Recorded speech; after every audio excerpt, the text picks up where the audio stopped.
Hello दोस्तों, नए video में आपका बहुत बहुत स्वागत है। रेल टेल आईपीओ आ रहा है। ये गवर्नमेंट कंपनी है जो अपना आईपीओ लेकर आ रही है। इसके इंपॉर्टेंट इन्वेस्टमेंट डिटेल्स आपको इस वीडियो में हम बताने वाले हैं। आईपीओ को लेकर कौन से इंपॉर्टेंट डेट्स है जो आपको जाननी चाहिए, कंपनी के बारे में जानना चाहिए। और दोस्तों, जब हम रिसर्च कर रहे थे तो हमको पता चला कि कंपनी डिविडेंड भी पे करती है।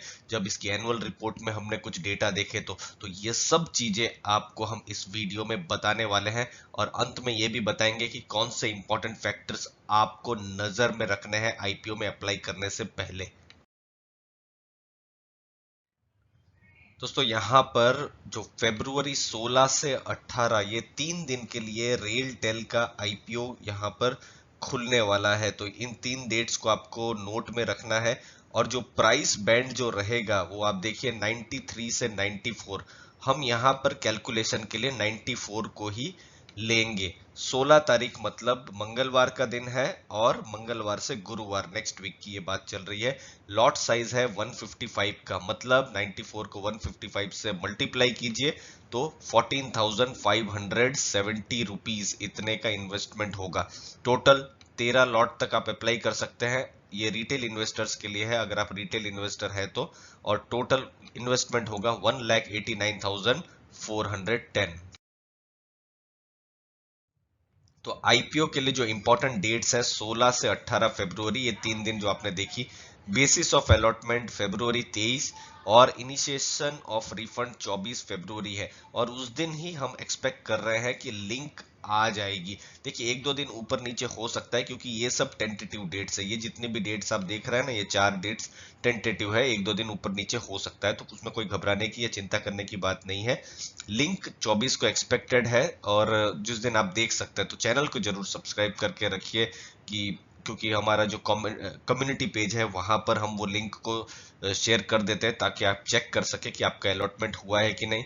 अगर आपका अलॉटमेंट हुआ है तो शेयर्स जो है डीमेट अकाउंट में क्रेडिट भी हो जाएंगे 25 फरवरी को, और लिस्टिंग इसकी 26 फरवरी को है।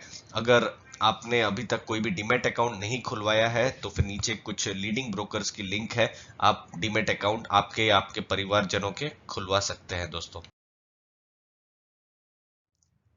दोस्तों, ये आईपीओ है 819 करोड़ का। तो हम जस्ट कंपैरिजन करते हैं कौन से लेटेस्ट में आईपीओ आए हुए हैं। हो सकता है मेरी आवाज थोड़ी धीमी हो, थोड़ा सा वायरल चल रहा है दोस्तों। देखिए, मिसेस बेक्टर्स फूड का आईपीओ 540 करोड़ का अभी आया था दिसंबर के महीने में। एंटोनी वेस्ट आईपीओ भी रिसेंट में ही आया हुआ है 300 करोड़ का।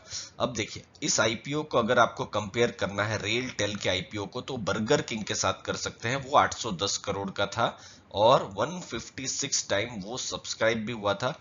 और जितना हमें याद आता है 68 टाइम्स रिटेल ने भी यहाँ पर सब्सक्राइब किया था। तो बहुत अच्छा सब्सक्रिप्शन रिटेल की तरफ से हुआ था। अब यहाँ पर कैसा सब्सक्रिप्शन रहता है अगले कुछ दिनों में, जैसे जैसे रिसर्च डेटा आएंगे, ग्रे मार्केट की मूवमेंट रहेगी, डब्बा बाजार जिसे कहते हैं, तो उसके हिसाब से पता चलेगा कि इंटरेस्ट है होगा या नहीं इन्वेस्टर्स का।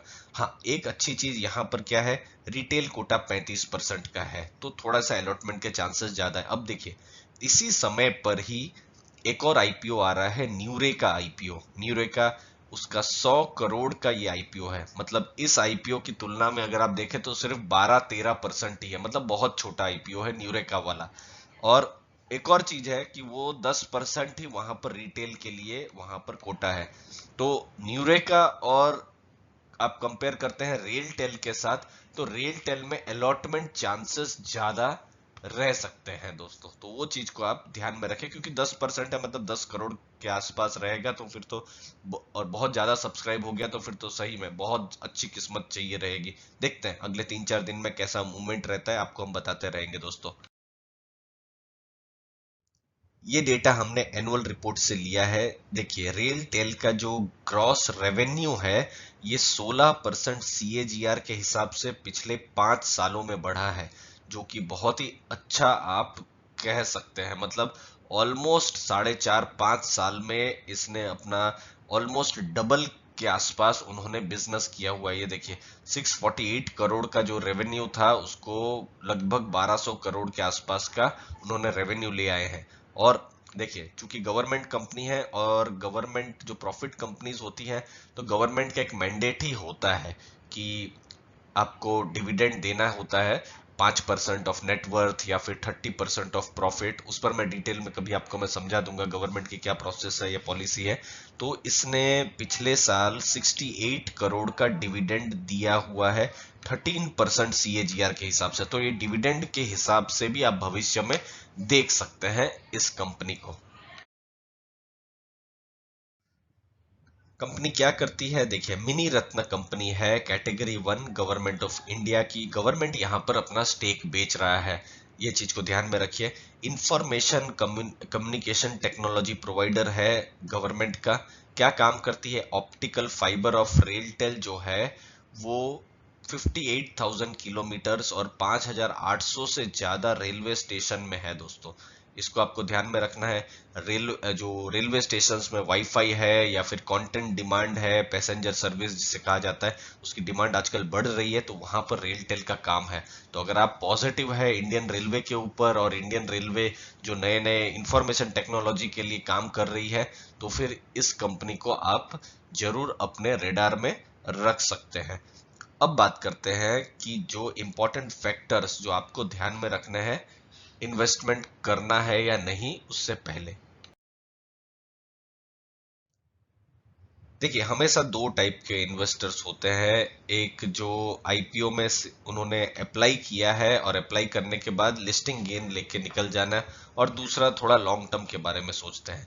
अब देखिए, यहाँ पर ग्रे मार्केट प्राइस या जो डब्बा भाव है, जो हमने सेकेंडरी रिसर्च की है, क्योंकि न्यूज तो अभी अभी रिसेंट में ही आई है, तो वो इंक्रीज हो रहा है 25 से 30% तक। 94 रुपीज है, तो 25 से 30% का डब्बा भाव पॉजिटिव की तरफ बता रहा है। तो ये एक इनिशियल में एक पॉजिटिव सिग्नल है जो कि इन्वेस्टर्स को अच्छा लग सकता है। लेकिन रिस्क क्या है कि मूवमेंट को ट्रैक करना पड़ेगा, 16 तारीख तक देखना पड़ेगा या 18 तारीख तक भी इनफैक्ट देखना पड़ेगा। उसके बाद भी देखना पड़ेगा कि कैसा मूवमेंट रहता है। अगर अच्छी खासी ट्रिप ग्रे मार्केट का मूवमेंट रहा तो फिर एक अच्छी लिस्टिंग यहाँ पर मिल सकती है।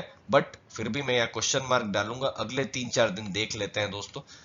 नेक्स्ट चीज क्या रहेगी, रिसर्च रिपोर्ट क्या कहती है, क्योंकि तब हमको वैल्यूएशन के बारे में और ज्यादा डिटेल में हमको पता चलेगा। तो वैल्यूएशन अभी जो भी डेटा है, हमने वही सोचा कि एक बार देख लेते हैं कि जो रिसर्च रिपोर्ट है उनको क्या लगता है कि ये जो वैल्यूएशन है सस्ते में है या महंगे में है, तो वो एक बार हम लोग स्टडी कर लेंगे। नेक्स्ट चीज रहेगी एंकर इन्वेस्टर। देखिए, मैंने दो टाइप के इन्वेस्टर्स बताए, एक शॉर्ट टर्म एक लॉन्ग टर्म। तो ये जो एंकर इन्वेस्टर्स होते हैं ये लॉन्ग टर्म इन्वेस्टर्स होते हैं। ये कौन होते हैं, म्यूचुअल फंड होता है या फिर इंश्योरेंस कंपनीज होती है या फिर बाहर के जो इन्वेस्टर्स होते हैं, एफआईआई से कहा जाता है, वो होते हैं। वो कभी भी इन्वेस्ट करते हैं तो ऐसा नहीं है कि वो लोग 10 दिन में बेच देंगे या 30 दिन में, वैसे उनका 30 दिन का लॉक इन ही होता है, लेकिन वो लॉन्ग टर्म के लिए ही इन्वेस्ट करना पसंद करते हैं दोस्तों। तो अगर अच्छी खासी एंकर लिस्ट हुई तो लॉन्ग टर्म इन्वेस्टर्स को भी एक कॉन्फिडेंस बिल्डअप हो सकता है। बट ये सब लिस्ट जो है हमको एक्सपेक्ट कर रहे हैं कि चूंकि जो आईपीओ है वो 16 तारीख को खुल रहा है, तो ये सब डेटा 15 तारीख या फिर 14 तारीख तक आ जाने चाहिए। 15 तारीख टू बी प्रिसाइज ज्यादा एक्सपेक्टेड है, क्योंकि एंकर लिस्ट उस दिन आएगी। और फिर जो भी ये सब जो फैक्टर्स है वो हम लोग एक बार कंसीडर करते हैं, फिर से आपके सामने हाजिर होते हैं और ज्यादा डिटेल में डेटा लेकर। दोस्तों, आपने अपना समय दिया उसके लिए बहुत बहुत धन्यवाद। थैंक यू वेरी मच दोस्तों। वीडियो अच्छा लगा तो जरूर लाइक शेयर सब्सक्राइब कीजिए। आवाज थोड़ी धीमी है, तबीयत खराब है दोस्तों, उम्मीद है आप माफ करेंगे। धन्यवाद आपके टाइम के लिए।